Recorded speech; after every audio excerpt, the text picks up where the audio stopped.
Unlock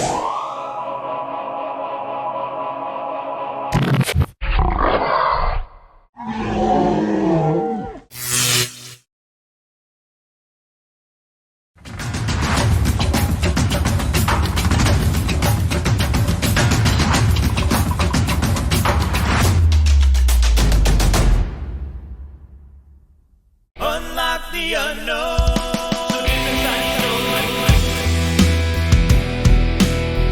Unlock the unknown. So deep inside your soul and dig a little deeper. Unlock the unknown. Discovering the truth will make you feel greater. Like a raging focus pain.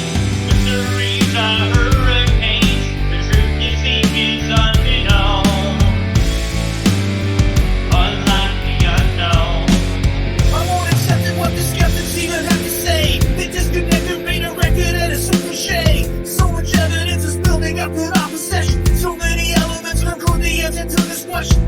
From the page of it to actuality. To unlock a locked door, where's the magic key? Unlock the unknown. So deep inside your soul and dig a little deeper. Unlock the unknown. Discovering the truth will make you feel freer. Like a raging focus pain. These mysteries are hurricanes. The truth you seek is unknown. Unlock the unknown. And out of this cane field comes this figure walking upright. I know what I saw that night. I saw it. I thought I was either dreaming or having some kind of hallucination. That thing must have been at least 8 foot tall, maybe taller. Very athletic looking, very muscular. I would say the arms were 3 feet across. And I seen this thing crossing the road, and it looked like it was probably 7.5 feet tall, maybe. And I mean, this thing was huge.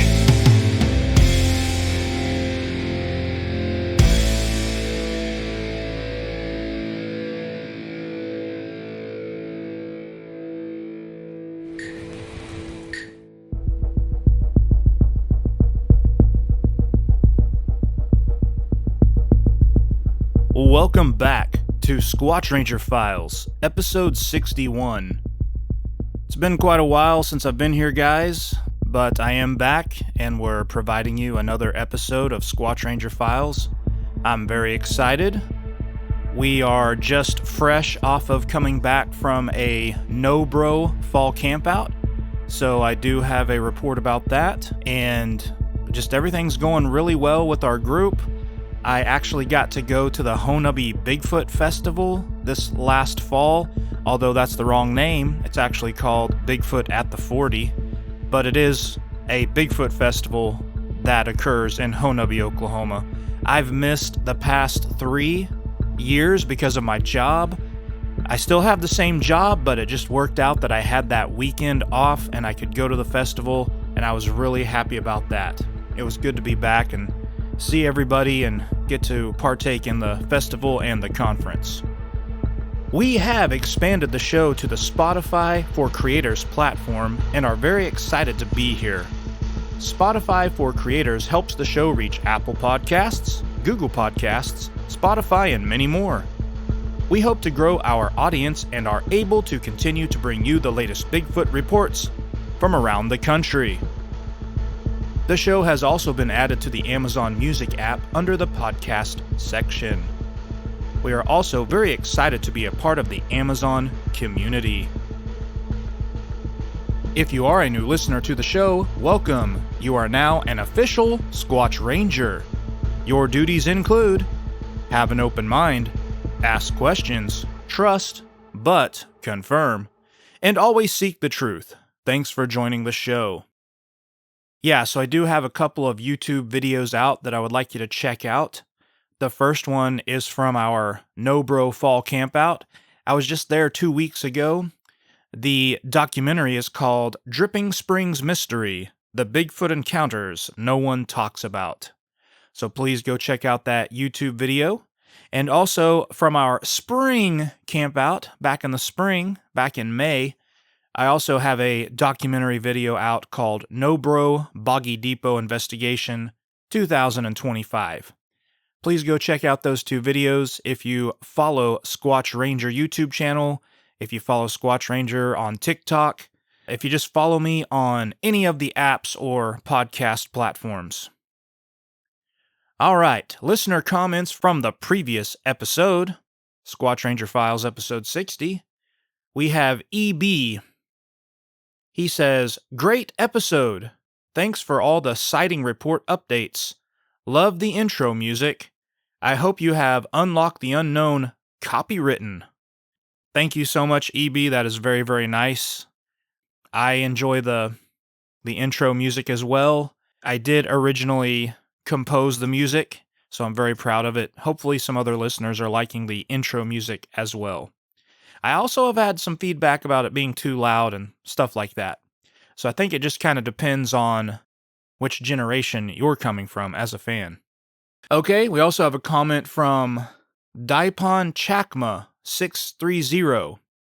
"Your YouTube channel is fantastic, and I see so much untapped potential. With expert optimization, I can significantly boost your videos' reach and help your content get discovered by more viewers." Well, I hope I didn't butcher that name too bad, but please, thank you so much for the kind words. I really do appreciate that. I do try to put in a lot into the channel. So if you're out there listening, please reach out to me. I would love to discuss going forward, maybe what we could do to help boost the channel. Lady Sasquatch UI8SK says, "Thanks for the info." You are very, very welcome. I'm glad to provide info from around Oklahoma, around the country, as I get the reports coming in. If you would like to share your encounter story with us, please email squatchranger@gmail.com. I also have another new email. You can email nobrobigfoot@gmail.com. I also check that one as well for encounter reports. All right, time for the episode breakdown. Today, we've got a brand new, very recent encounter report straight out of Flore County, Oklahoma, near Wister Lake. This Class B encounter took place on October 25th and 26th, 2025, when a local man and his wife were out setting up a hunting blind for the muzzleloader season. While out in the woods, they heard 2 distant howls, followed by a powerful scream. To make things even more intense, they also reported hearing a deep growl coming from behind them. I interviewed this witness just a week after the incident, and in this clip, he recounts exactly what happened, in his own words. So sit back, listen closely, and decide for yourself. What's roaming the woods around Wister Lake? I went back in there. I've been hunting out of that area down there, and I've not heard anything of any kind since that last Saturday, Sunday. So I didn't truly understand what I'd heard Saturday for sure until after everything that happened Sunday. And then we started trying to hunt around for what could have been something logical for us as to what exactly made the sounds. It was while we were looking through stuff is when it finally peaked up with me, where I was like, oh, I heard it Saturday and wrote it off. It was roughly around the same time in the morning, both days. It was about 5:30, 6 o'clock-ish, still dark. Saturday, I was on my own, and it was way off in the distance. And you could just hear, like, it almost sounded like an owl, except it wasn't the normal owl sound, if that makes sense. Like, it was in the same short, like, woo, woo. But you could just tell there was something different. I just wrote it off as maybe it was an owl. But I knew there was something different about it because it sounded off, like it was a little bit deeper. Nothing else Saturday, because I even stayed till after dark. I never heard anything. And my wife decided she wanted to go with me Sunday. So we're out, we're in the woods. We're trying to set up a blind because last Saturday and Sunday it was raining. We're in the middle of trying to set the blind up. Like I said, it's roughly around the same time, 5:30, 6 o'clock-ish. It's still pitch black. And, I mean, it sounded like it was on top of us. And it was a real short, ooh. And she looked at me and she's like, what the hell was that? I don't know, I've never heard that. Then he got another one of those, but it started out way deep and then picked up real high. And it carried on for a good minute. And then when it stopped, it turned into like I say it's like a scream, but it's like a scream or a roar, kind of a mixture of the two. I couldn't make it if I tried. And then branches started breaking. It sounded like baby stuff was getting thrown, a bunch of thrashing through the brush. Now, I have those little headlamps that you can buy, but I get ones that have spotlight features. And I can stand out in the field and I can shine it across the field and I can basically see just about anything. But in there, as thick as everything is, and it's misty because all the rain, it sounded like it was probably within feet of us and we couldn't see nothing. You just couldn't know the way everything was. And I heard like this low, deep belly, kind of like a growl. It's almost like if your stomach rumbled, but it was more of a growl. It was behind us. From the direction we were facing, but another one picked up from behind us. And for like 5 minutes straight, it sounded like we were getting walked around. And then it's just all at once, just you could hear it like the leaves and stuff getting kicked up from whatever it was walking. You could hear the distance in the strides. That it wasn't anything with they could be on 4 legs. Like you could hear step, a pretty good pause, and then another step. I tried to redo it, and I don't have the stride as a 5'9" person. Like I said, when they decided to leave, they were one to the left, one to the right. Best I could hear. And like I said, it sounded like they were within feet. And then daylight comes up, you look at the area from where the brush thickets are that are in there. That one's probably 10, 15 foot away, and the other one's probably 30. A hill or something anywhere near there. There's like a rock ridge that you can walk up. For me, it took me like 10 minutes to walk up it because I went back that Monday morning to go walking around trying to look and see if I could see anything or see if I can find something. I couldn't find anything, but then again, I don't know what I'm looking for. Like, I know, obviously, look at the ground. I probably wasn't in the right spot, maybe. I didn't go far enough or something. I don't know. The noise for the 2 long, drawn-out calls and then that scream, it sounded like it came from that ridge. That ridge is probably 100 yards maybe, till you're at the base of it where you can start walking up. And once you're back there, it goes a pretty long ways eastward, or no, westward, I'm sorry. I mean, it's massive. I don't know exactly how far that travels, but I did walk the area, and on the other side of that, once it goes back down, it leads into some of the thickest stuff I've ever seen. This is part of Wister's wildlife management area. For this section of it, it's more right up front toward where the roads are that you come in on. I sent him my layout from the my hunting points app because it marks off whoever owns the land, and you can save your spots, whatever on it, track your distance. I seen him over that, and I edited them to where my best thought was, where sounds came from, and which direction stuff was traveled, and then I outlined kind of where that ridge starts. I mean, initially, whenever everything kicked off, like I told her, I was like, just get down. Crouch down, let's just try to look small. No, it was for muzzleloader. Oh, I didn't know what to do. I've heard from mountain lion to, I haven't heard anything with bears really. Videos and stuff, like I've seen dozens, hunting videos, whatever. But in person, like I've heard mountain lion, coyotes, different types of owls. I've pretty much familiarized everything that I basically hear when I am in the woods. That was something I've never heard.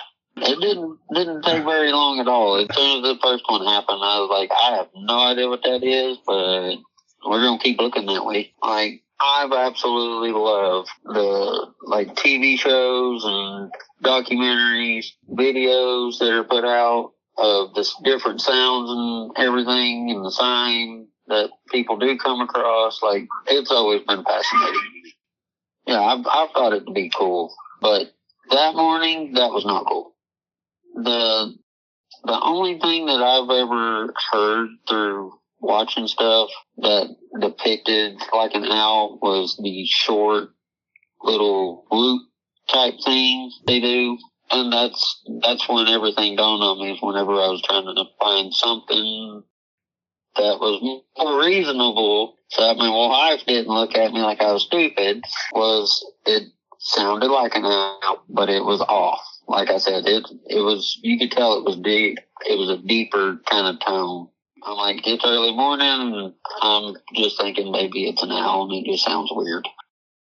The initials, like, I've not really thought that far into it, but just based off of how that screen came up, it started low and deep, so I would probably assume maybe a male, how deep it was, but I don't know.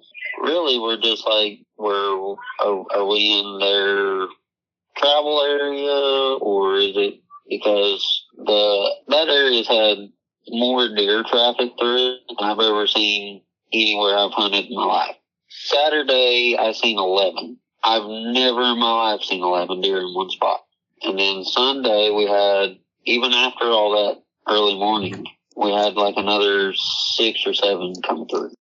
So I don't know if it's a kind of a food supply thing, because there's all kinds of berries. There's like 3 or 4 different kinds of berries in there. There's a little pond, and I don't know what other kind of food supply they would have to potentially have, but I mean, there's plenty of wildlife. Like, even today I went in there and there's probably 40, 50 freaking squirrels running around. I would assume that was probably a get out, is what I felt. I felt like that was a warning. You can just kind of sense it in your own self that this is something that's probably you're no longer welcome. And I didn't know I don't really know a whole lot, you know what I mean? But I've been looking into stuff more since all that's went on, and I never knew anything about like the stick formations and stuff, and the nest building kind of thing. In one of those little brush areas, I can't say for certain, but it looks like it's been matted down. That would be the closer one of the two. Yeah, I'm not 100% on that. It could just be naturally dipped down like that. I don't know, but it looks odd that out of all that growed up stuff, it's all just matched. Season's over today, but I still left all my stuff in there. I even put a trail camera out. So I know that the day I put it out, there was 3 pictures already on it, and it's all me. There's a picture on there that I don't know. I haven't pulled the card. And I know there's 2 more with deer on it because deer crossed it today. But there's one on there, I don't know what it is yet. I've not pulled it. I've grown up all my life here, there in the woods. I mean, the other odd thing that I never really paid attention to or thought of until after all that happened is I got to noticing that there's been a group down there, because in this stretch of wildlife management, they have parts cut out off to the side of the road for people to where they can come out and they can set up camp while they hunt. That group that was down there, which he asked me if I went and talked to them, because it's probably 300 yards from where they're camped to where I'm at. I told him, I was like, I have no idea if they heard it or not, but there's no way they couldn't have, because it was close enough and loud enough, like it made your ears ring. I just out of the fact that, you know, you don't know how anybody's going to take that. You know what I mean? I didn't try to talk to them, but I did notice, because I thought back even to Saturday whenever I first got in there. None of them go in. You don't hear them get up and start getting around to actually go in the woods. I've been taught my whole life, and everybody in my family's always done it. You get up, you go in while it's dark, you sit down, you wait till daylight. You don't leave till after it's dark. You want every bit of opportunity that you got. They don't get around until it's dusky daylight where it's just enough light you can see. They leave while it's dusky, dark, but still where you can see. Don't go in while it's dark. They don't leave when it's dark. I don't know if it's something within the area that they're familiar with being there, so they have like a general rule thing going on. I couldn't tell you. But I find it odd as somebody who hunts, with that being the premise of how I was taught, that they wait until there's enough light you can see. It was the only thing I could smell was rain. I couldn't smell anything rancid, because I know that they say there's a terrible smell with, but we couldn't smell anything. There wasn't really a wind gust blowing through. It was just kind of like a light wind that you wouldn't really even notice, other than one side of your face gets colder than the other. That it was a brisk breeze, if anything. Follow up. NOBRO investigators report. I spoke with the eyewitness by phone. The eyewitness is a very experienced hunter/outdoorsman and is very familiar with most all the wildlife you would normally hear in this area, from mountain lions to coyotes to owls. The eyewitness did admit he is least familiar with bear sounds, never hearing a bear sound in the wild in person. But he has heard many recordings of bear. The witness stated from the very first time he heard these vocalizations, like whoops, screams, and growls, that he knew he was dealing with something totally different than anything he has heard in the woods. This encounter lasted 2 separate mornings during muzzleloader season, deer hunting season. The first morning, October 25th, he was solo, and the second morning, October 26th, he was with his wife. I asked how his wife reacted through hearing all the sounds. The witness stated she was terrified and grabbed onto his leg. The main witness was also uncomfortable through the encounter, being an unfamiliar situation for him. We then went on and discussed Bigfoot behaviors, such as Bigfoot sometimes will mimic coyotes or even owls. I told the eyewitness that may be what happened on the first morning he heard an owl sound that didn't sound quite right, with a lower tone. The Sasquatch may have been imitating an owl. The witness noted that there is a tall ridge near this area. He walked up the ridge the following Monday to look for signs, but found no evidence. He stated that the long, drawn-out howls and the screams sounded like they came from this ridge. He estimated that the base of the ridge was around 150 yards from his hunting blind. A map of the area included in this report. We also discussed tree structures. The witness noted that there were 2 brush areas nearby, one being 15 feet away and the other 30 feet away. After the subject that made the sounds left the area, he checked both of the brush areas for evidence, and he noticed the brush area that was 15 feet away had grass that appeared to be matted down, possibly to make a nesting area. The witness was not 100% sure that the grass was matted down, but he did state it appeared to be. We ended the conversation with his plans to return to this area to pick up his trail camera. He stated that this camera captured some deer himself, and also an unknown picture. He won't know what the unknown picture is until he retrieves his SD card from the trail camera. The witness stated he will be paying more attention for little clues in this area in the future. He also offered to give members of No Bro a tour of the area. Number 2. Man sees group of Bigfoot walking single file. 1983, Class A, daytime sighting. Northeast District, Osage County. I was 23 years old, and this was in 1983. I was out there hunting rifle. When I was following this bridge, it smelled really bad. My buddy of mine shot a doe, and I said to myself, I know the gut piles don't smell this way. So I kind of looked around and decided to tiptoe around, and there was this big rock sticking out. And when I got to the rock, I stopped to turn around, and when I did, I saw something in front of me standing there about 30 yards away. At first, I thought it was a guy in a ghillie suit, and so I was looking, and I could see his hair coming down. The first one was the big one.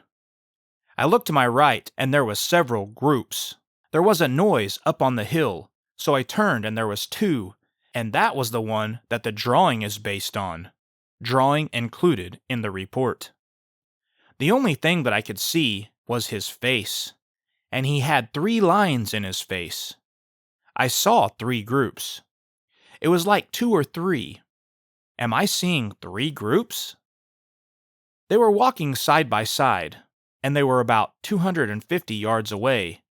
You could see the black in the arms swinging, and in the legs, and they were in a single file line. The place where they stopped, I couldn't see. It was real brushy and thick. I know the place up there is growing up, but you can see where it's getting thick. When I looked back at him, the one on the left in a group of 2, he stood there, and I said, "Who are you?" And he said, "Go." He sounded like an old Indian or an old Eskimo. He said, "Go," in a native accent. And then all of a sudden, up on another ridge, I hear other hunters. And I hear all kinds of talking, like kids. And then all of a sudden, I hear a teek, teek, teek, teek, teek. And then I turned around to look back at him. And all of a sudden, he was gone. This was when the leaves were still on the ground. If this was a deer, you could hear him.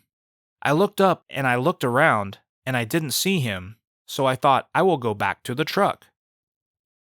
So when I was walking back to the truck, I was thinking to myself, nobody is going to believe me. When I was walking out, there was a guy. Actually, it wasn't a guy because there were no other cars there where I parked at.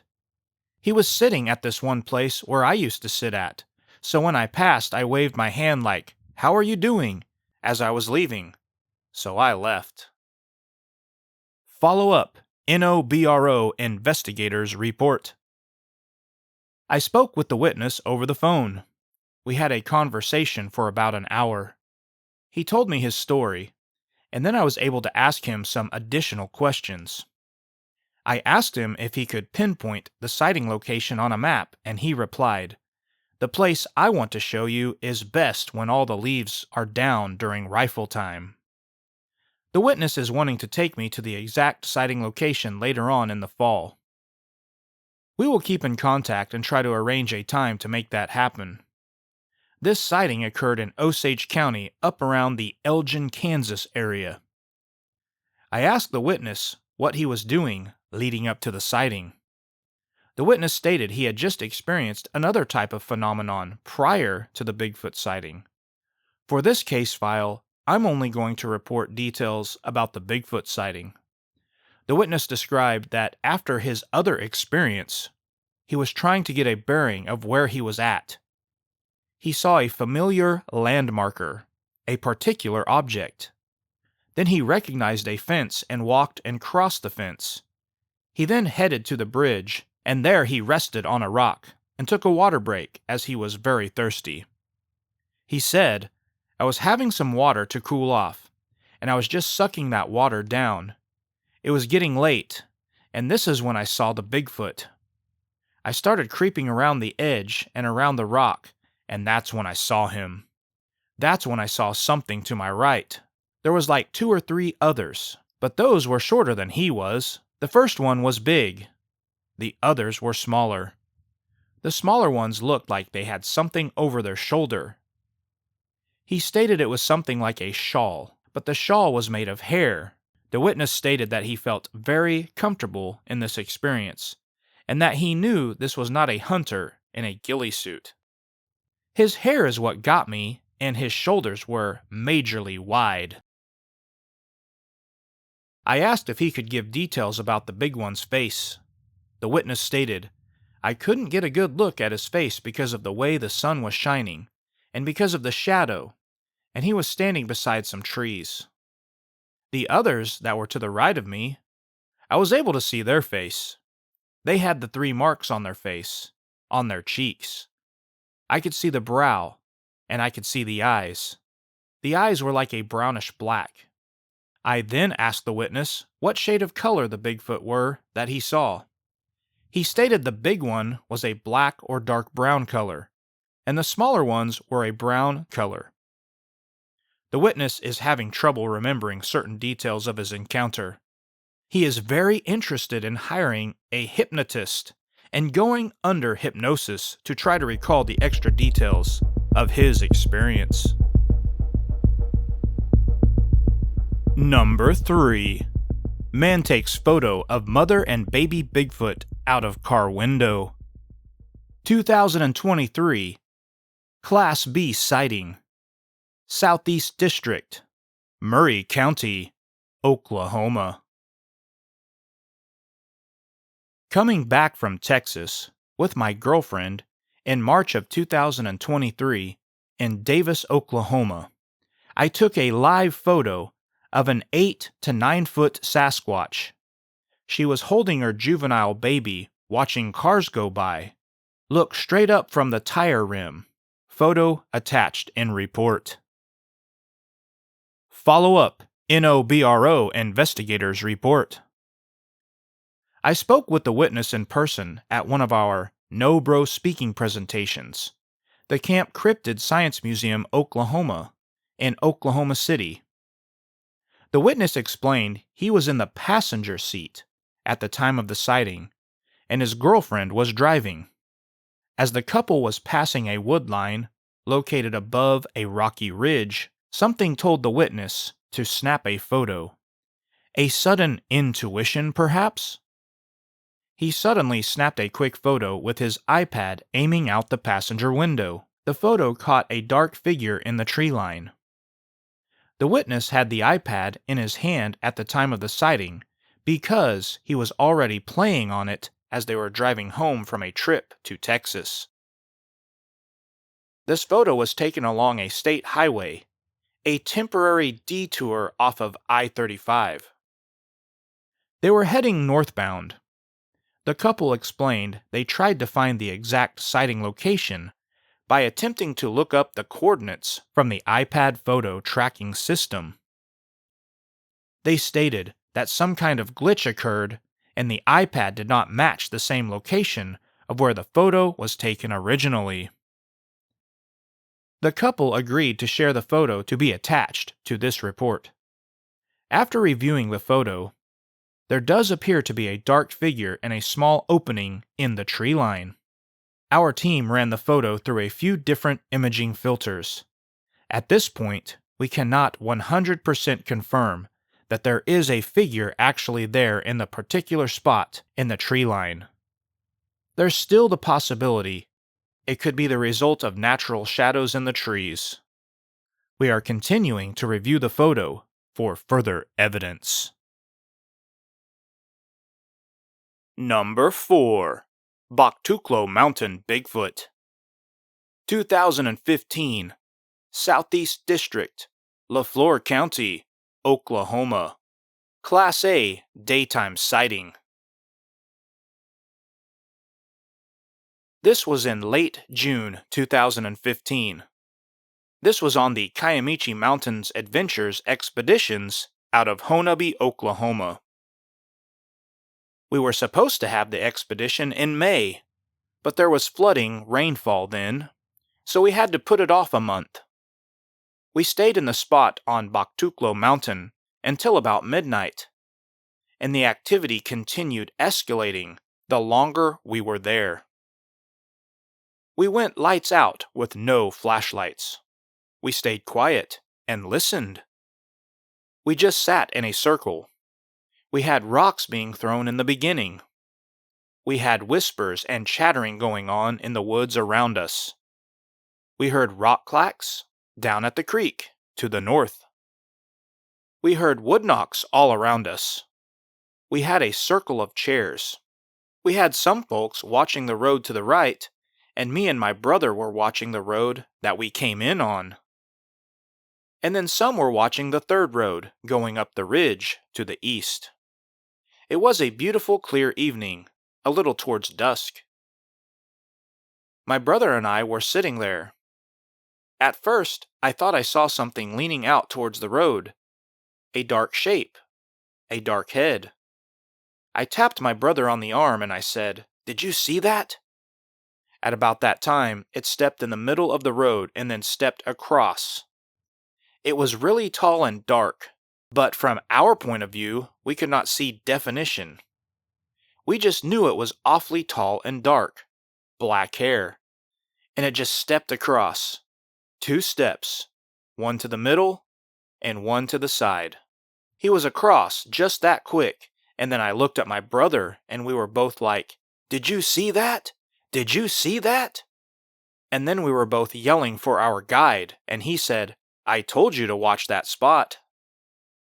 As the evening went on, the activity got more aggressive. After we had been there a while, we had a fairly large rock, a baseball-sized rock, was thrown and landed in the middle of our chairs. One of the group members picked up the rock and threw it back in the same direction and screamed loudly. That's when we heard a tree being pushed over and a scream on one side. The scream sounded further down the hill to the south. Then, it screamed again and it was much louder and we could tell it was coming up the hill towards us. That's when we decided that maybe it was time to go. At one point, when it was starting to get intense, our guide walked down the road and started to speak in Choctaw, trying to calm them down. My brother and I were sitting there looking up at the night sky, and we saw the silhouette of a rock about the size of a football coming down towards our guide. We hollered at him, and then it hit the middle of the road, and then that's about when the tree got pushed over. He started to head back our direction and said, "I think we've worn out our welcome." So, we loaded up and left. We returned to our base camp for debriefing and discussion of the events of the night. My brother and I were not able to sleep that night, but continuously were recounting what had happened that night on the mountain. This report was submitted by eyewitness Evans Bailey, no-bro field investigator, of my own personal encounter. This event was also witnessed by my brother, Keith Bailey, now living in Colorado. Follow up, NOBRO Investigators Report. This sighting occurred on June 27, 2015, during a guided expedition called the Kiamichi Mountains Adventures out of Honabi, Oklahoma. This sighting happened on Baktuklo Mountain, which means 2 creeks in Choctaw. There were creeks at the base of the mountain on both the north and south sides. The group drove up the dirt logging road along the mountaintop ridge running east and west. Then the group set up an observation post. The eyewitnesses were brothers who attended the expedition weekend together. These 2 individuals were just in the beginning phases of Bigfoot research/investigations. The main eyewitness would later on become an active member and senior investigator for the Native Oklahoma Bigfoot Research Organization. The other witness would later become a very active Bigfoot researcher in Colorado. This area is famous for the Siege at Honubby, in which a clan of Bigfoot continued to visit a local property in the area during the winter of 2000, trying to steal the deer meat out of a local resident's shed. This area also hosts the local Bigfoot Festival and Conference, the new name Bigfoot at the 40 Festival and Conference. During this particular encounter, the eyewitness stated how the activity escalated and became more aggressive throughout the evening. The group on the expedition theorized that the team must have separated the Bigfoot clan on both sides of the ridge. When the team arrived and set up on the mountain for the expedition, by separating the clan, the Bigfoot were attempting to regroup, and the expedition team was in the middle, further agitating the clan of Bigfoot. After the final scream, the eyewitnesses told the guide, "I don't want to meet what is making that noise." The guide agreed and said, "I think it's time to go." The team packed up and departed the area. Also attached to this report are 4 photographs from the expedition that evening. A very interesting tree twist was found near the observation post. Southeast Oklahoma is home of the Kiamichi Mountains and the Ouachita National Forest. The mountainous terrain and thick forests serve as a perfect region for Bigfoot to live under cover. It is interesting to note that the area where this sighting occurred is now an improved gravel, all-traffic road, and several private cabins have been constructed. Conversations with the cabin residents have yielded no reports of Bigfoot activity any longer in the area. Thanks for tuning in to another episode of Squatch Ranger Files. Remember, whether you're out camping, hiking, or just exploring the great outdoors, always stay alert, stay respectful, and keep those recorders ready. You never know when the next howl, knock, or footprint might show up. If you do head out on a Squatch investigation, make sure you leave no trace. We Rangers take care of the woods and keep an eye out for the mysterious creatures that roam them. Until next time, this is the Squatch Ranger signing off. Stay curious, stay safe, and keep it squatchy.